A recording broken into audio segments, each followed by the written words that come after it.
कोणताही सण समारंभ असेल किंवा पाहुणे येणार असतील किंवा नाश्त्याला आता काय बनवायचं हे सुचत नसेल तर पटकन असा बनवून तयार होणारा म्हणजे गोडाचा शिरा.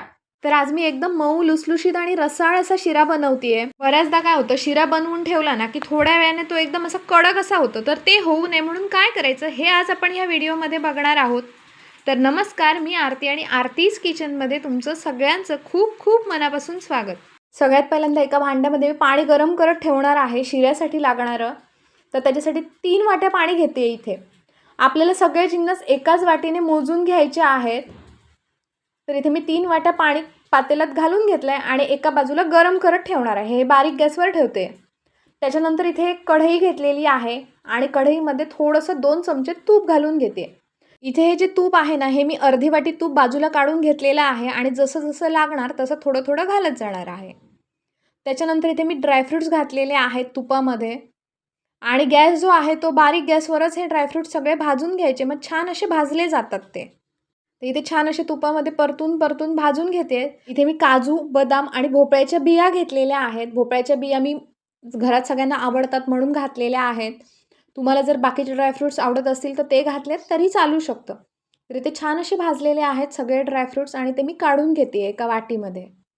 हे सगळे ड्रायफ्रूट्स काढून झाल्यानंतर पुन्हा मी इथे तूप घालून घेते. तर हे तूप जे आहे ते रवा भाजण्यासाठी घालते आणि थोडं तूप बाजूला ठेवून दिलेलं आहे अर्ध्या वाटीतलं. तर आता मी इथे 1 वाटी रवा घेतलेला आहे. जो आपण शिरा बनवतो तो मीडियम साईजचा रवा आहे हा. आणि ह्या तुपामध्ये हा सगळा घालून घ्यायचा. आणि मी हा जो रवा आहे तो बारीक गॅसवरच भाजणार आहे, कारण बारीक गॅसवर रवा भाजला ना की खूप छान असा भाजला जातो आणि व्यवस्थित असा परतत राहायचा. म्हणजे सगळा रवा व्यवस्थित खमंग असा भाजला जाणार. रवा भाजताना अजिबात घाई करायची नाही, व्यवस्थित असा भाजला गेला पाहिजे. नाहीतर काय होतं, कमी भाजला ना तर तो चिकट होतो शिरा. त्याचप्रमाणे आपल्या तोंडात पण चिकटणार, टाळ्याला तो चिकटल्यासारखा लागतो. चव पण त्याची कमी भाजल्याची चव येते शिऱ्याला. रव्यामध्ये पाणी घातलं ना गरम गरम की व्यवस्थित असं तो फुलतो. ज्यावेळी व्यवस्थित भाजलेला असतो ना त्यावेळी हा मस्तपैकी फुलला पण जातो. तर इथे मी व्यवस्थित परतून परतून असा रवा भाजून घेतलेला आहे. खमंग असा वास सुटलेला आहे घरभर आणि याचा रंगसुद्धा थोडासा चेंज झालेला आहे. आता मी आतमध्ये गरम गरम जे पाणी करत ठेवलेलं ते सगळं घालून घेते आणि व्यवस्थित असं ढवळत राहायचा. म्हणजे आतमध्ये ना गुठळ्या होणार नाहीत. आणि जसं जसं आपण ढवळत राहतो ना त्यावेळी काय होतं बघू शकता तुम्ही, मस्तपैकी पाणी आतमधलं आटत चाललेलं आहे. अजिबात एकसुद्धा गुठळी झालेली नाही. म्हणजे आपला रवा व्यवस्थित असा भाजला गेलेला आहे. आता मी वर झाकण ठेवते आणि झाकण ठेवून एक वाफ काढून घेणार आहे. म्हणजे आपला रवा जो आहे तो व्यवस्थित असा फुलून येणार आहे. छान असा फुलला गेलेला आहे हा रवा. आता एक वाफ काढून झाल्यानंतर ना आतमध्ये इथे साखर घालतीये. तर मी पाऊण वाटी साखर घेतलेली आहे आतमध्ये घालायला. तुम्हाला जर आवडत असेल तर 1 वाटी साखर वापरली तरीही चालू शकतं. मी थोडंसं गोड कमीच बनवते आहे, त्यामुळे पाऊण वाटी साखर घातली आहे आणि थोडंसं चवीसाठी मीठ घातलेलं आहे. ह्या शिऱ्यामध्ये मी दुधाचा अजिबात वापर केलेला नाही आहे, त्यामुळे थोडंसं मीठ घातलेलं आहे. त्याच्यामुळे शिऱ्याची जी चव आहे ती खूप अप्रतिम अशी येते. आणि गोडाचे जे पदार्थ असतात ना त्याच्यात थोडंसं मीठ घातलं ना की खूप छान अशी चव येते. व्यवस्थित असं ढवळून घ्यायचं आणि वर झाकण ठेवून आता पुन्हा एकदा मी एक वाफ काढून घेते. साखर घातल्यामुळे थोडासा असा पातळ झालेला रवा पण आता व्यवस्थित झालेला आहे वाफ काढून झाल्यानंतर.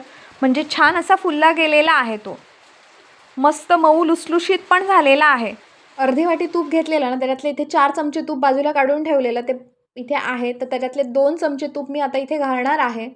त्याच्यामुळे वास मस्त येतो. सगळ्यात शेवटी थोडं तूप घालायचं शिरा बनवून झाल्यानंतर. आणि थोडंसं ठेवून देते कारण प्लेटवर घालायला ठेवणार आहे. सर्विंगच्या वेळी थोडंसं तूप घालायचं वर. इथे भाजलेले ड्रायफ्रूट्स आणि वेलची पावडर घातलेली आहे. व्यवस्थित असा सगळा हा शिरा मी मिक्स करून घेते आहे.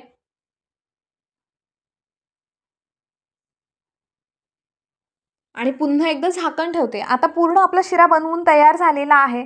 छोटीशी एक वाफ काढून घेतलेली आहे आणि तुम्ही बघू शकताय मस्तपैकी रसरशीत असा आपला शिरा बनवून तयार झालेला आहे. प्रसादाचा शिरा असतो ना थोडा वेगळ्या पद्धतीने बनवला जातो. हा शिरा मी नाश्त्यासाठी बनवलेला आहे. तर तुम्हाला माझी आजची रेसिपी कशी वाटली मला नक्की कमेंट करून सांगा. आणि असाच मस्त मस्त खावा, सुशेगात रवा आणि माझ्या व्हिडिओ लाईक आणि शेअर करा आणि माझ्या चॅनलला सबस्क्राईब करा. थँक्यू.